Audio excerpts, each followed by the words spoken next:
안녕하십니까. 5월 15일 스승의 날 진짜 시험 아침 방송 시작하도록 하겠습니다. 이제 주말에 있었던 일들이 또 많죠. 북한도 미사일을 쐈고요. 네. 자, 오늘 이제 시저항의 이슈는 어떤 건지 보도록 하겠습니다. 이슈 브리핑 도깨비볼.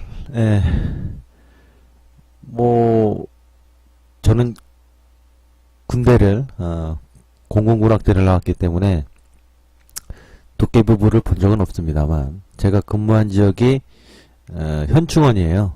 지금 동작역 옆에 있는 현충원, 거기에 제가 근무했던 부대가 있는데,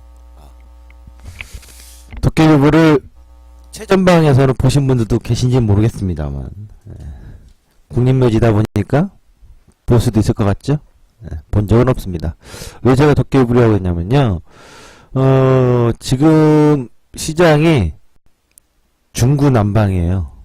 도깨비볼처럼 반짝 들었다가 사라지고 반짝 들었다 사라지고. 그러니까 지수는 전체적으로 뭔가 환한 불빛을 비추고 있는데 종목의 내용이나 실제로 업종의 섹터를 보면 이게 들어오고 있는 건지 나간 건지 반짝반짝 도깨비볼처럼 왔다리 갔다리 합니다. 현재 미국 같은 경우는 제가 한번 종목 브리핑 시간에 다뤄드리겠습니다만, 미국 증시도 상당히 특이합니다. 트럼프 대통령이 당선되고 나서 오히려 트럼프 대통령 사실상 IT 기업들에게는 그 대선 공약 때 대선 기간에 힐러리하고 붙었을 때 힐러리는 친 IT 쪽이고 트럼프는 반 IT 쪽이다라고 알려져 있는데, 공교롭게도 트럼프 당선 이후에 미국 증시의 종목들은 IT가 강세고 다른 것들은 다 약세입니다. 그 부분은 다음에 제가 더 집중적으로 종목 브리핑에 다뤄드릴 겁니다. 일단 이슈 보도록 하죠. 증시는 이제 도깨비볼처럼 움직이고 있다라고 제가 얘기를 해드린 거고요. 북한 미사일 시위, 북한이 또 미사일로 시위했습니다. 한두 번 쏘는 것도 아니기 때문에, 남들은, 다른 나라 사람들은 우리나라의, 지정학적 리스크를 어떻게 볼지 몰라도, 우리는 아무렇지 않죠? 북한이 미사일 쐈다고 해서 주말에 새벽같이 비상식량 챙겨서 어디 대피하신 분들은 안 계시잖아요. 과거와 다르게. 북한 미사일 시위를 통해서 저는 포커스를 본 건 문 대통령의 국방 공약에 대한 주목을 좀 해야 된다 이겁니다. 두 번째, 미세먼지 대책. 어제는 정말로 오래간만에 날씨가 맑았습니다. 푸른 하늘을 좀 봤죠? 지역별로 다 봤는지 모르겠습니다만 제가 있는 지역은 푸른 하늘을 봤습니다. 친환경차, 신재생에너지. 결국 미세먼지에 대한 이슈가 계속 나오면 마스크, 미세먼지 대책 나오면은, 저 얘기 나오면 크린앤사이언스 같은 거 봄철에, 황사철에 급등 나오잖아요. 그런 거 보지 말고, 진짜 투자에 대한 고민을 해보자고요. 그 고민은 친환경차하고 신재생 에너지입니다. 세 번째, 이게 도깨비볼하고 관련이 되어 있는 건데, 낙폭과 대 피보나치, 61.8 되돌림 반등이에요. 지금 시장은 삼성전자로 불리는 IT 대표주의 주도주, 그 다음에 금융의 주도주 흐름, 그리고 뒤죽박죽 섞여 있는 상황이에요. 그 안에서 최근에 내수주들이 강한 반등이 나는데, 그 낙폭과대 피보나치 61.8 되돌림 반등이 형성됐기 때문입니다. 또 그런 과정에 있는 유사 종목들을 같이 살펴보도록 하겠습니다. 예상이 되는 거죠. 트럼프는 예측이 불가한 인간이에요. 예측 불가. 사실상 예측 불가라기보다는 뻔한 수가 보이는데 하도 이랬다 저랬다 하니까 예측 불가인 거죠. 그리고 지금까지 트럼프가 강력하게 얘기했던 거 하나라도 제대로 의회에 통과가 됐거나 법안에 통과됐거나 이런 게 있습니까? 없습니다. 지가라고 해도 되겠죠. 트럼프가 얘기해서 장벽을 세우겠다는 등 뭐 불법 이민자 추방하겠다는 등 말은 많았습니다만 그 공약들이 예측 불가라고요. 그러나 우리나라의 19대 대통령은 예측이 가능한 대통령입니다. 공약을 하나씩 하나씩 뜯어볼 필요성이 있다는 얘기죠. 그 문 대통령의 국방 공약, 여러 가지 공약 중에서 일자리 공약이 있잖아요. 5월 10일 지난주 금요일날 영종도의 인천공항에 방문하셔서 일자리 창출에 대해서 정규직전한 얘기를 했습니다. 공항공사 사장도 얘기했고요. 여기 인천공항공사는 사실상 1,400명 정도가 정규직이고 한 8,700명 정도가 비정규직입니다. 거의 대부분 다. 비정규직 동네라고 봐야 되겠죠. 이 지역이. 그런데 올해 안으로 정규직 전환한다고 합니다. 당연히 좋은 소식이겠죠. 또한 이 지역의 지역 발전에 긍정적인 소식이 된다고요.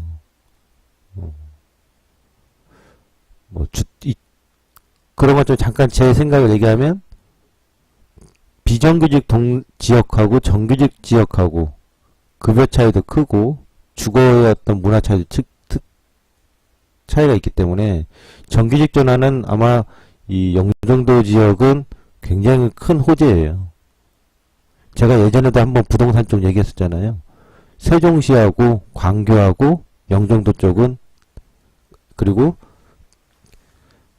동쪽보단 서쪽으로 국가의 지역적으로 인구 이동도 있고 지역 발전이 틀려질 것이다 라고 했잖아요. 주택 문제도 그랬고 아파트도 그런 쪽이 괜찮을 거고 그 다음에 서울 도심 쪽은 또 괜찮을 거라고 했어요. 비싸긴 하더라도 다시 자꾸 외곽으로 나가기보단. 그 얘기를 왜 제가 하냐면 예측이 가능하다고요. 문 대통령의 공약 중에서 일자리가 가장 중요한 공약이었는데 결국 공기업 쪽에서 먼저 시작을 하지 않습니까? 그렇다면 그 다음에 북한의 미사일 시위로 나오는 것 중에 우리가 뭐 북한발 미사일 나오고 뭐 대북 뭐 악재 나오면 단순하게 어떤 방산 관련주들에 대한 트레이딩으로 볼 것이 아니라 공약을 한번 살펴볼 필요성이 있어요. 전작권은 사실상 우리가 노무현 대통령 시절부터 좀 앞당겨 달라고 했었는데 자꾸 그때 당시 한나라당이 반대를 하고 결국에 한나라당이 집권하면서 국방, 안보 뭐 제대로 된 게 있습니까? 없습니다. 문재인 대통령이 국방 공약 중에서 전작권 환수하고요. 국방비 증액을 약속했어요. 사드는 네, 들어왔습니다만 저거 있는 그대로 얘기한 거잖아요. 왜? 그 전 이전 정부에도 들어왔다 하더라도 합의에 있어서 국회의회가 승인이 필요한 거 아니겠습니까? 저 당연한 얘기잖아요. 우리 군 북한 압도할 최강 군대를 만들 것. 결국 최강 군대를 만드는 건요. 병력을 증가시켜서 30개월 근무시키고 풀 뜯어먹는 소리예요. 최강의 무기가 중요한 거죠. 최첨단 무기들이 중요한 거죠. 지금 시대에 뭐 병력 그 6.25 전쟁 때, 한국 전쟁 때 중국의 중국 국군들이 깽갈치면서 인해 전술로 들어오는 이거는 이제 이 시대에 어울리지 않는 전략이잖아요. 그래서 이 국방 공약에 대해서 주목한다면 국방비가 사실상 이명박근혜 정부에서는 크게 증액된 게 없어요. 증액은 하긴 했습니다만 크게 증액된 게 없는데 문 대통령의 국방 공약에서는 국방비 증액에 대해서 좀 얘기가 크게 나왔기 때문에 북한의 미사일 시위가 계속 나오면 이제 앞으로도 북한하고 이제 국방 외교적인 문제에 있어서는 우리나라가 전작권에서 국방비 증액이 상당히 중요하다고 봐요. 이 부분에 예상이 되지 않습니까? 그리고 국방 개혁에 있어서 비리 이 부분도 적폐청산 중에 하나잖아요. 그런 것이 개선되면 좋은 겁니다. 또 하나는 우리나라 이번에 그 백승우 의원인가 그 의원 중에 한 명이 국방 그 개혁 중에서 어떤 법안 발의를 했는데 지금 이 국방 관련돼서 시스템 자체가 투명하지가 못해요. 그래서 그 투명하게끔 시스템을 개선하고 국방 개발하는 그 업체들에게 오히려 더 호재가 될 만한 요인이 법안 발의를 하나 하고 준비를 하고 있는데 뭐 통과되면 긍정적일 겁니다. 문 대통령 국방외교 공약인데요. 북핵 대응 핵심 전력, 킬체인은 조기 전략화 국방 예산 증액이고요. 전작권 임기 내 전환 추진입니다. 그리고 4차 산업혁명 선도위의 방위산업을 육성하겠다. 그렇다면 결국 제가 볼 때는 문 대통령의 임기 내에 이 국방 관련된 방위산업들은 주목을 해야 된다고 봐요. 우리나라의 그 국방 예산은 330, 우리나라 돈으로 한 35조 정도 되거든요. 30조, 35조, 30조 중반대로 보는데 40조 넘어갈 거예요, 이제. 미국, 중국, 러시아, 사우디, 영국, 인도, 일본, 프랑스, 독일, 대한민국 1위부터 10위까지의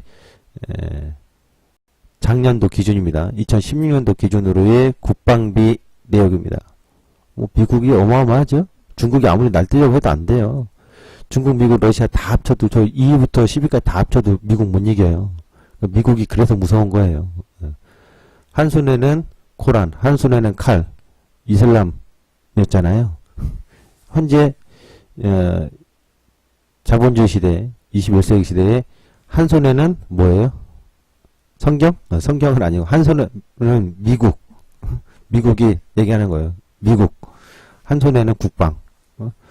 달러하고 국방을 가지고, 아이고, 왜 넘어가지? 달러하고 국방을 가지고 미국이 나 따라올래 안 따라올래?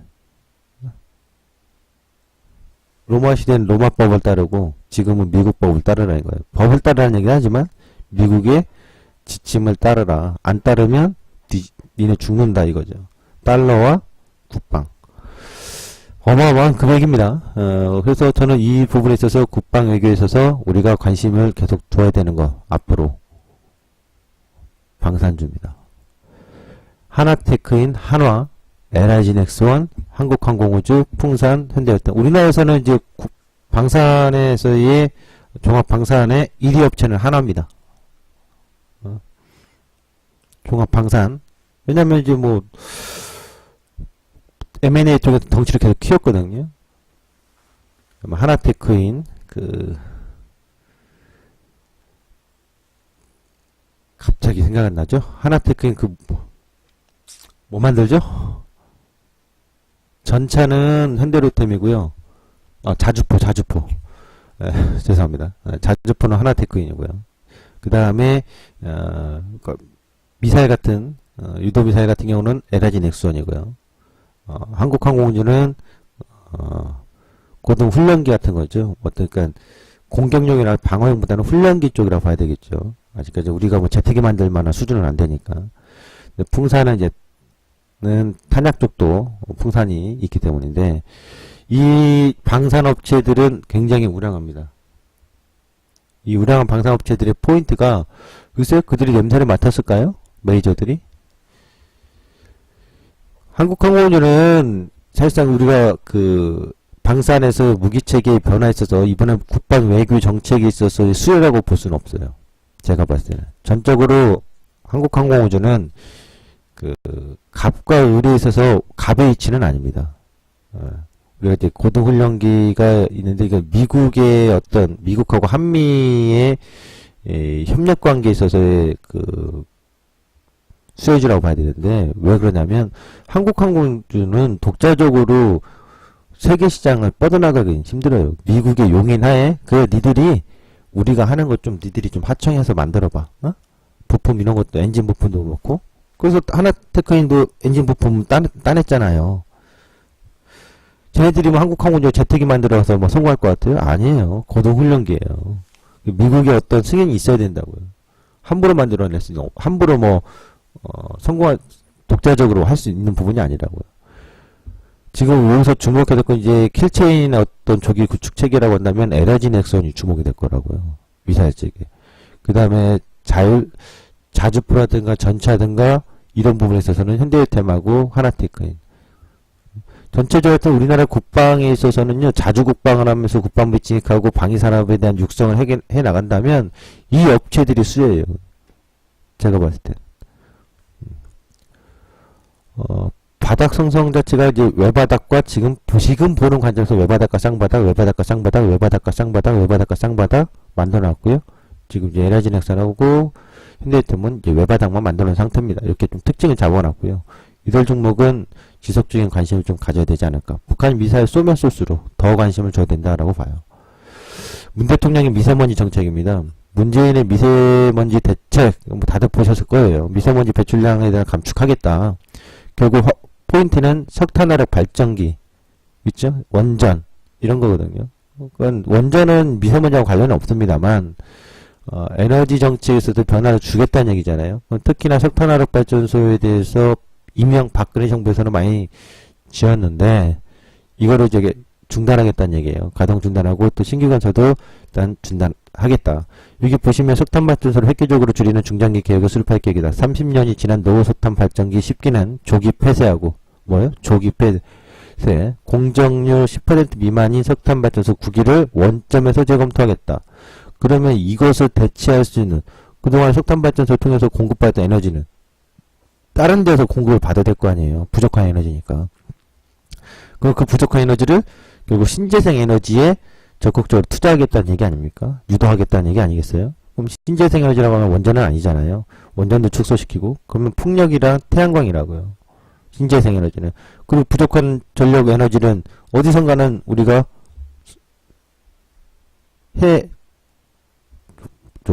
충원을 해야 된다고요. 그래서 신재생 에너지 쪽에 관심을 가져야 되겠고 또 하나는 이 미세먼지 대책 중에서는 결국 친환경차 보급 확대예요. 이명박근혜 정부에서 제가 누누이 얘기했잖아요. 왜 사다경을 하니까. 다른 나라 다 전기차하고 태양광 해놓고 하이브리드 차 가고 막 이러는데 왜 우리는 쓸데없이 저딴 식으로 갔을까. 폭스바겐이라는 경유 그 사건 있었잖아요. 경유차 폭스바겐. 왜 저런 멍청한 짓을 하고 있을까. 정책적으로. 근데 결국 문재인 정부에서는 이 정책을 밀겠다는 얘기잖아요. 지금 이 얘기들은 공약은 이명박 대통령이 했던 얘기 중에서 공약은 공약일 뿐이다라고 했잖아요. 약속이 아니다. 근데 그는 그 사람은 그랬지만 문 대통령의 지금 행보나 정책들의 어떤 방향을 본다면 다 이루어질 수는 없겠죠. 공약이. 그러나 큰 틀에서의 아진다든가 이런 부분에서는 결국 방향성은 이쪽으로 가고 있다라는 거잖아요. 그것에 대한 신뢰가 된다라는 거죠. 그것이 예측 범위에 있다라는 얘기잖아요. 문 대통령의 미세먼지 정책을 보면 결국 이 친환경차예요. 이 경유차들은 결국 퇴출을 할 거고, 그 다음에 LP 차량에 대해서는 제가 얘기했었죠. 그 다음에 공공기관, 결국 공공기관이 먼저 나서서, 공기업이 먼저 나서서 변화를 주겠다는 얘기입니다. 민간기업부터 변화 주기는 쉽지 않아요. 우리가 주 5일 근무제 지금 정착이 되어 있지만 사실 주 5일 근무제가 가장 먼저 시작되고 정착된 게 민간기업이에요? 아니잖아요. 공기업부터 그 다음에 공무원 사회에서부터 계속 변화해주고 학교에서 토요일날까지 학교를 다녔는데 애들이 어느 날부터 토요일날 학교를 안 가. 그러면서부터 점진적으로 사회가 주 5일 근무제로 정착이 된 거잖아요. 그래서 공기업이나 공기관에서의 먼저 시작하는 이 정책이 상당히 중요한데 공공기관의 신규 차량 70%를 친환경차로 전환한다라는 건 지금 당장 저게 엄청난 이슈는 아니겠지만 서서히 변화의 시작을 알리는 거라고요. 그러면 2차전지 봐야 되겠네요. 그런데 제가 여기서 하나 더 제가 보는 관점 얘를 봐야 된다고 봐요. 친환경차는 꼭 전기차가 아니어도 하이브리드 카도 있고 여러 가지가 있을 거라고요. 근데 결국에는 이 친환경차로 가게 되면 배터리도 당연히 중요한 거죠. 전 배터리에 대해서 계속 얘기했었고 2차전지 배터리. 근데 배터리보다 더 중요한 게 있는데 뭘까요? 모더 아니겠어요? 모더? 전기차의 핵심은 모더 아니에요? 배터리하고 모더 아닙니까? 모더? 발음이 좀 그래서 한 거예요? 모터라고 해야 되나요? 그러니까 우리가 지금 다 친환경차, 2차전지, 전기차 얘기하면은 전부 다 배터리만 보잖아요. 근데 배터리 당연히 봐야 되는 거 맞아요. 배터리 없이 못 가니까. 근데 배터리 말고도 가장 핵심적인 건 내연기관에서는 엔진이잖아요. 친환경차는 모터라고요. 그래서 저는 현대모비스를 봐야 된다고 얘기하는 거예요. 현대모비스가 이제 어떻게 보면은 현대차, 기아차의 현대차 이제 핵심 모듈 부품 조립 업체이기 때문에 현대 기아차의 차량 판매량에 영향을 안 받을 수 없어요. 영향이 엄청난 거죠. 현대차가 예를 들어서 현대차가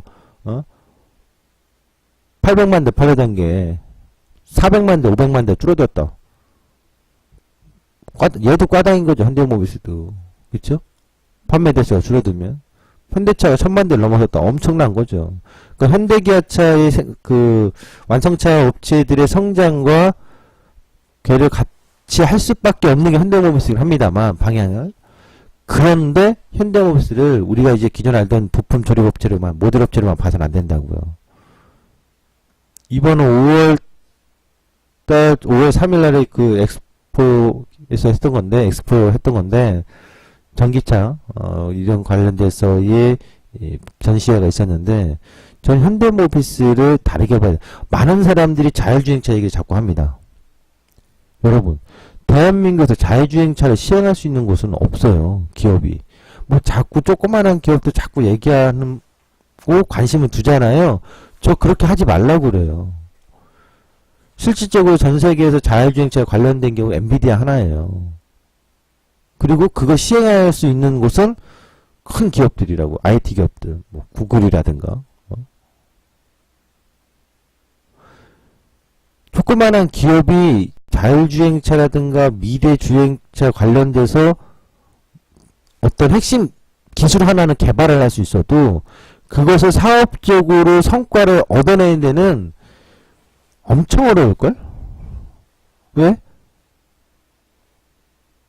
자본이 많이 필요하니까. 연구개발 비용도 많이 필요하고. 그리고 그 기술 하나 개발했다고 끝나나? 협력이 필요한데?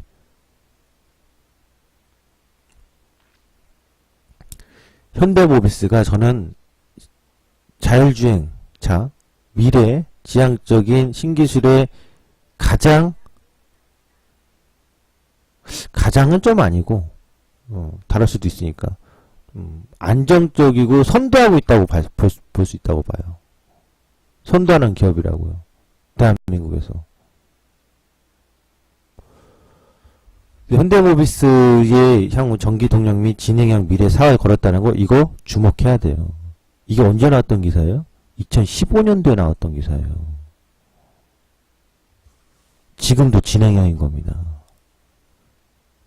그래서 현대모비스에 대해서 미세먼지 대책 엮어서 해석을 해보면 미세먼지 대책으로 지난번에 이제 가장 대표적인 게 LPG다 했는데 더 큰 그림을 그린다면 엮어서 보면 또 해석을 하면 현대모비스가 강력한 또 수혜주가 될 가능성이 상당히 높다 이렇게 봐야 돼요.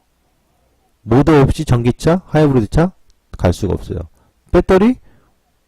우리나라만 만듭니까? 한중일 다 만드는데 배터리는 어디서 공급받을 수도 있는 거니까 굉장히 중요한 겁니다. 제가 봤을 때 제 해석은 그렇습니다. 이 현대모비스는요, 또 특징이 지금 양적 완화 이후의 상승을 현대기아차 상승 나왔던 생산 시기 상승 주고 하락을 지금 계속 조정받고 있어요. 조정받는 게 피보나치의 61.8. 그러니까 올라갔다 떨어졌잖아요. 올라간 상승폭만큼 되돌렸는데 어디까지? 61.8까지 되돌렸다가 여기 2015년도 61.8짜리 딱 맞고 리바운딩 나왔거든요. 낙폭까지 됐다는 리바운딩이요. 그리고 지금 하프자리 24만원을 계속 기고 있는데 횡보 조정이잖아요. 특이한 건 지난번에도 설명드렸습니다만 현대모비스 외국인 지분율이 계속 증가해요. 그리고 현재 PBR이 0.84예요. 사실 제가 22만원 아래는 저평가 매수예요.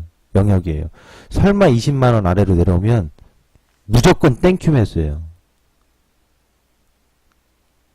전문가 이런 얘기 하면 안 되지만 집 팔고 대출 받아서 사도 될 만큼 좋다고 생각해요. 20만원 이하로 내려오면.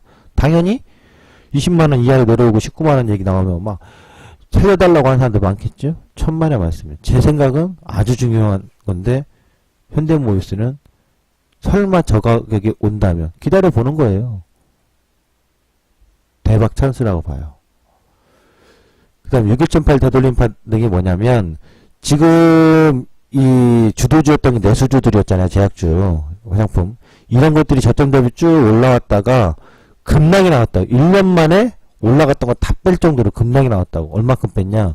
피보나치 61.8. 61.8은 하프는 힘의 충돌이고 61.8은 되돌림 반등이 힘의 한계치란 말이에요. 되돌림의 한계치까지 오고서 강한 리바운딩이 형성됐죠. 최근에 내수주들이나 제약주들이 반등 나오는 게 바로 이 되돌림 반등이라고요. 그래서 제가 얘기했던 게 얘네들이 리바운딩 나오면 빠졌던 거에 38점이나 하프 리바운딩이 나온다. 그 과정까지 온 거라고요. 이렇게 온 애들이 꽤 있죠. 몇 개 있죠. 화장품도 그렇고요. 요런 식으로 지금 되돌림 반등 나오는 애들이에요. 화장품이라든지 제약주라든가 유통주 내수주들이요. 그러니까 주도주는 IT 금융이고 나머지는 없어. 그리고 내수주가 오래돼서 갑자기 반등. 그래서 2300으로 붕 뛰어놓은 거예요. 그 도깨비불이라고 제가 표현한 거예요. 전체 반등이 아니라 또 엇갈린 반등 만들어놨다고요. 그래서 이걸 종목을 보면 이 되돌림 반등으로 나온 애들이 있어요. 또 누가 있냐면 대표적인 게 이제 화장품이잖아요. 아무래도 보시피 여기 저점에서부터 쭉 올라갔다가 하프와 61.8 자리까지 갔다가 강한 반등. 그 빠졌던 거에 리바운딩. 그럼 얘네들은 지금 하프 치고 나가는 것 좀 한계가 있을 수 있어. 좀 더 올라가다가도 부딪힐 거라고요. 그 지금 이런 애들인데 비슷한 애들인데 안 올라온 애가 있어요. 누구냐? 롯데푸드라든가 CJ 프레시웨이 61.8 하위하고서 근데 얘도 지금 미약 하나면 올라오긴 왔죠. 이런 식으로 리바운딩이 나오는 거라고요. 그리고서 또 현대글로비스도 마찬가지예요. 올라갔던 게 61.8까지 내려왔죠. 그러니까 이제 여기서 더 저점 살짝 낮춰도 리바운딩 나오는 거라고요. 지금은 요런 리바운딩 국면의 종목군들이 있고 그 다음에 IT 금융의 주도주가 얽혀서 시장을 형성하고 있는 모습에 갇혀있는 희한한 증시다. 이렇게 보시면 돼요. 자, 오늘 진짜 시장은 여기까지입니다. 감사합니다.